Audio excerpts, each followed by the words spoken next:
예수님께서 이제 성전에 들어가신 이후에 마지막 성전으로서의 역할을 감당하시는 한 주간입니다. 날로 따지면 며칠이 안 됩니다. 이 상간이 바로 예수님께서 붙잡히신 날입니다.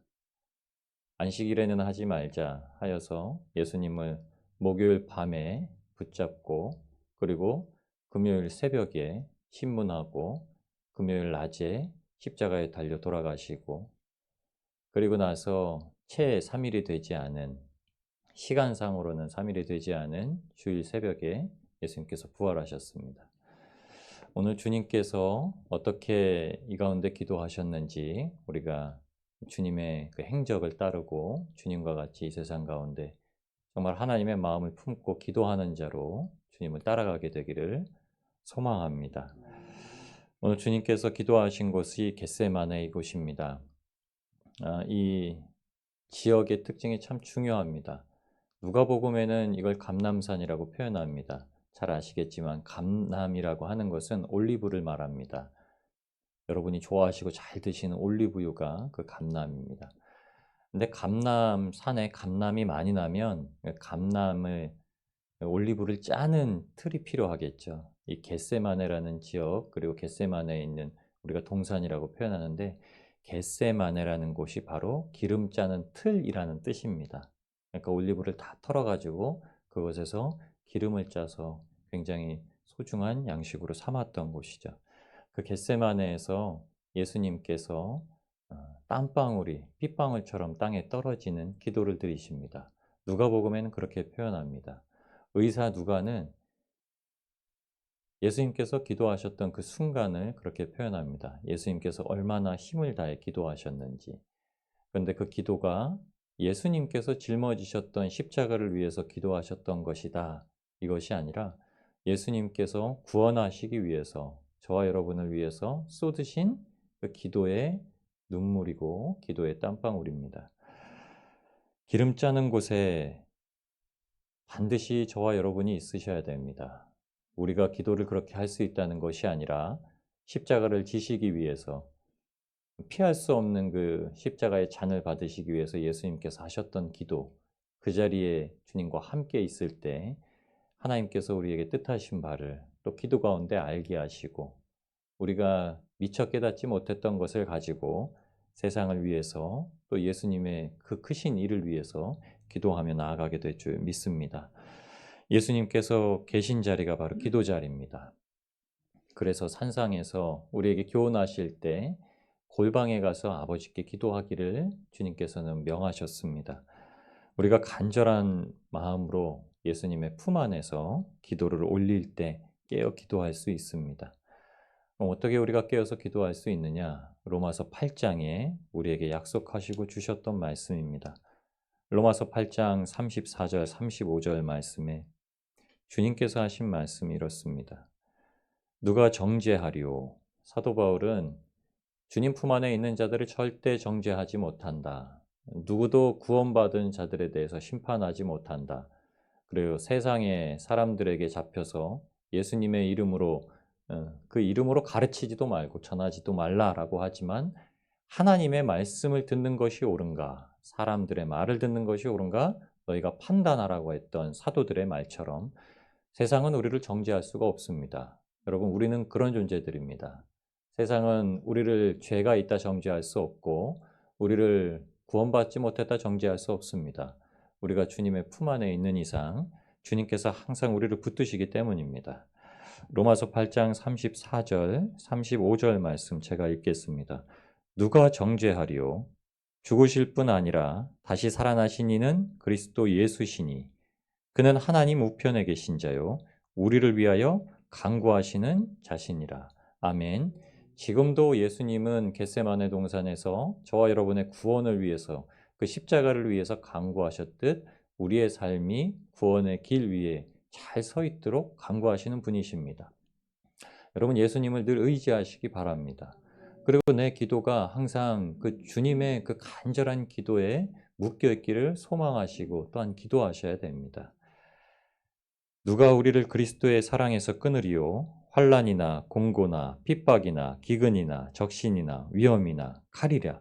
이게 우리가 기도로 항상 이겨나가야 될 겁니다. 환난도, 공고함도, 핍박받는 것도, 기근과 가난과 그리고 위험함이나 칼이나 이것이 절대 주님의 사랑에서 우리를 끊을 수 없다라고 말씀하십니다. 예수님께서 겟세마네 동산에서 이것을 이루시고 십자가를 지심을 오늘 우리가 기억하고 살게 되기를 소망합니다. 그래서 이 자리에 앉아 있어서 은혜의 때를 기다리셔야 됩니다.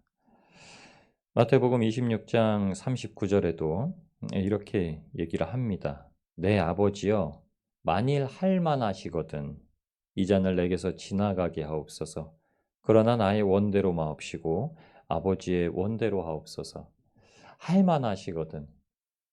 제자였던 마태는 예수님께서 기도하실 때 예수님께서 지셔야 됐던 그 대속의 십자가를 하나님 앞에 이렇게 간구합니다.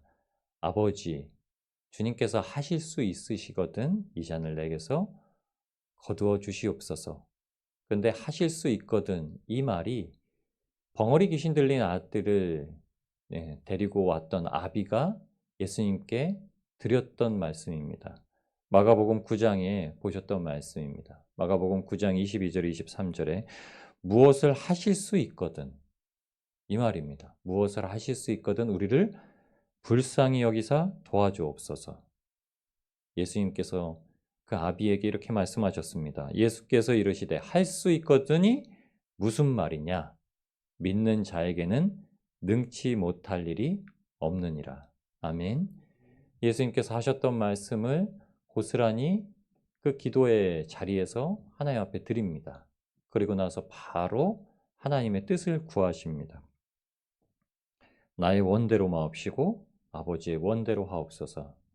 여러분 우리가 어느 자리에서건 하나님께서 원하시는 일들을 위해서 기도하지만 우리의 연약함이 하나님의 미처 그 뜻을 알지 못하고 기도할 때도 있습니다. 예수님께서도 마음은 원이로되 육신이 약하도다 라고 제자들을 데리고 가서 한켠에 두시고 기도하실 때 그렇게 하셨던 것입니다. 그러나 예수님께서 하셨던 것처럼 내 뜻대로가 아니라 하나님의 뜻대로 그 모든 일들을 이루어 주시옵소서. 이 기도가 우리의 삶에서 끊임없이 넘쳐나기를 소망합니다.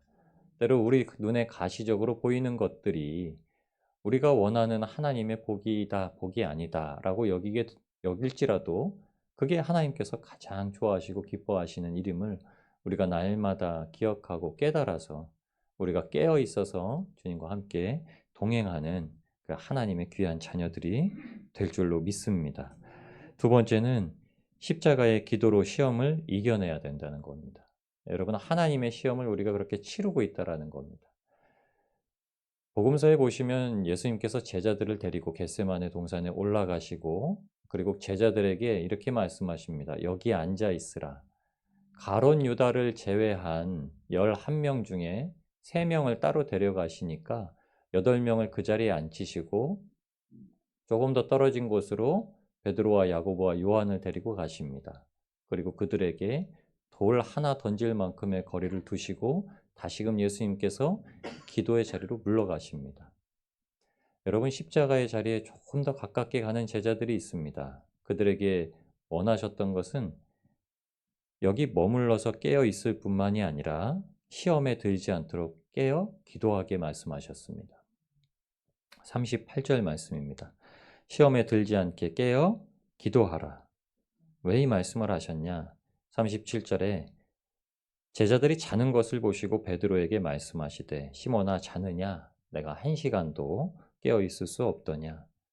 우리가 말씀하시는 시간상으로 딱 1시간을 얘기하신 겁니다. 너 왜 시험에 들지 않도록 깨어 있어서 기도해라. 마음은 원이지만 육신이 약하다는 것을 기억해라. 여러분 기억하셔야 될 것이 그겁니다. 십자가의 기도가 우리의 모든 시험을 이겨내는 유일한 방편이 된다는 것입니다. 베드로가 이 말씀을 듣고 나중에 베드로전서 5장에 기록한 말씀이 5장 6절에서 8절까지의 말씀입니다. 그러므로 하나님의 능하신 손 아래서 겸손하라. 때가 되면 너희를 높이시리라. 너희 염려를 다 주께 맡겨버리라. 이는 저가 너희를 권고하심이니라. 근신하라. 깨어라. 너희 대적마귀가 우는 사자같이 두루 다니며 삼킬 자를 찾나니 너희는 믿음을 굳게 하여 저를 대적하라. 아멘. 마음은 원이지만 육신이 연약해서 하지 못했던 그것이 바로 믿음을 굳게 하는 것. 여러분, 기도에 힘을 낸다는 것은 예수님께서 우리에게 그 믿음을 더하시고 세상 가운데 어떤 시험을 만나든지 놀라지 아니하고 두려워하지 아니하고 주님 앞에 우리의 염려를 맡겨두시는 기도의 자리임을 기억하시기 바랍니다. 그래서 염려를 십자가에 맡기시는 기도를 드리시고 마귀를 이기시고 정욕의 미혹을 물리치는 기도를 드리시고 우리의 믿음을 굳건하게 해서 고난의 때를 넘기는 기도를 드리시기를 바랍니다. 이때 우리가 예수님의 십자가를 기억하면서 가장 주님 앞에 드려야 될 기도입니다. 염려와 근심과 걱정은 그냥 다 주님 앞에 내려놓도록. 그래서 어떤 시험이 오든지 그 시험을 하나님께서 우리에게 복을 주시기 위한 그 사전 작업을 하고 계시다는 것을 깨닫고 능히 이겨나가셔서 하나님께서 원하시고 그 자리에 합당하게 서는 저와 여러분이 되시길 주님의 이름으로 축원합니다. 그리고 세 번째는 십자가에 함께 나아가는 때가 우리에게는 이 지상에서도 안식을 얻는 것이고 그리고 우리에게 허락하신 영원한 천국 안식을 얻게 해주신다라는 사실입니다. 42절 말씀입니다. 일어나라 함께 가자. 보라 나를 파는 자가 가까이 왔느니라. 주님께서 성만찬을 하실 때 마지막 그 식사 자리에서 주님 앞에 누가 팔자인지를 말씀하셨습니다. 그리고서 이렇게 강조해서 말씀하신 겁니다. 일어나라 함께 가자. 우리 함께 가자. 이렇게 말씀하십니다. 보라라는 말씀은 강조해서 표현하시는 말씀이시죠. 보라 나를 파는 자가 가까이 왔느니라. 제자들이 그 말씀을 듣고 일어났을 때는 아주 담대하게 일어났을 겁니다. 베드로는 칼도 들고 있었고요. 말고의 길을 자를 정도로 주님 앞에 또 힘을 냈을 것이고요. 근데 정작 예수님께서 진짜로 당국에 붙잡히셨을 때는 다 도망가 버리고 맙니다. 여러분, 기도의 자리와 똑같은 모습을 제자들이 하고 있습니다. 기도가 안 됐기 때문에 그 일들을 벌인 겁니다. 그러나 십자가의 자리에 그 자리에 굳건하게 붙어 있는 것이 이 땅에서도 우리에게 안식을 주시는 자리며 하나님께서 우리에게 허락하신 영원 안식을 얻는 자리임을 기억하시고 언제라도 주님과 함께 가십시오. 주님께서 함께 계시면 물도 괜찮고 불도 괜찮고 산도 괜찮고 들도 괜찮고 어느 곳이든지 우리에게 가장 안전한 장소임을 기억하시기 바랍니다. 주님께서 우리를 데려가시는 곳은 그곳이 천국이요. 그곳이 낙원이고 그곳이 우리에게 희망이고 소망이 되는 줄 압니다. 아가서 2장 13절에 함께 가자라고 하는 구절을 보면 아가서밖에 생각이 안 납니다. 아가서에 솔로몬과 술람미 여인을 통해서 표현하신 겁니다. 그 둘의 그 연모함이 얼마나 큰지, 둘의 사랑함이 얼마나 큰지 늘 함께하기를 소망했던 것을 표현한 게 바로 아가서입니다. 아가서 2장 13절에는 이렇게 말합니다. 무화과 나무에 푸른 열매가 익었고 포도나무는 꽃이 피어 향기를 토하는구나. 나의 사랑, 나의 어여쁜 자여, 일어나 함께 가자. 아멘. 여러분, 고난의 때, 환난의 때를 마주하는 것 같지만 그때는 무화과 나무에 열매가 맺히고 포도나무에 꽃이 펴서 하나님의 은혜를 풍성하게 누릴 때입니다. 그래서 고린도후서 4장에는 사도 바울이 그 환난의 때에 사방이 막혀 우겨쌈 당한 것 같은 그때에 하나님의 영광의 광채가 비치고 사람이 미처 깨닫지 못한 것으로 기뻐하고 담대하고 힘을 얻는다 말씀하였습니다.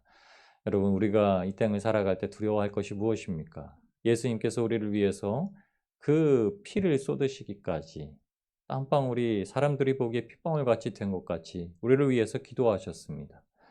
여러분, 그 시간에 하나님께서 우리를 위해서 간구하셨다는 것을 기억하시고 벙어리 귀신 들렸던 아들을 위해서 간구했던 아버지와 같이 우리를 위해서 겟세마네 동산에서 기도하셨던 예수님의 간구를 기억하시고 우리의 삶을 온전히 주님 앞에 맡겨드려서 하나님께서 가장 주시기 원하셨던 그 복락을 누리시고 기쁨을 누리시고 하나님과 동행하시는 복된 하루가 되시기를 주님의 이름으로 축원합니다.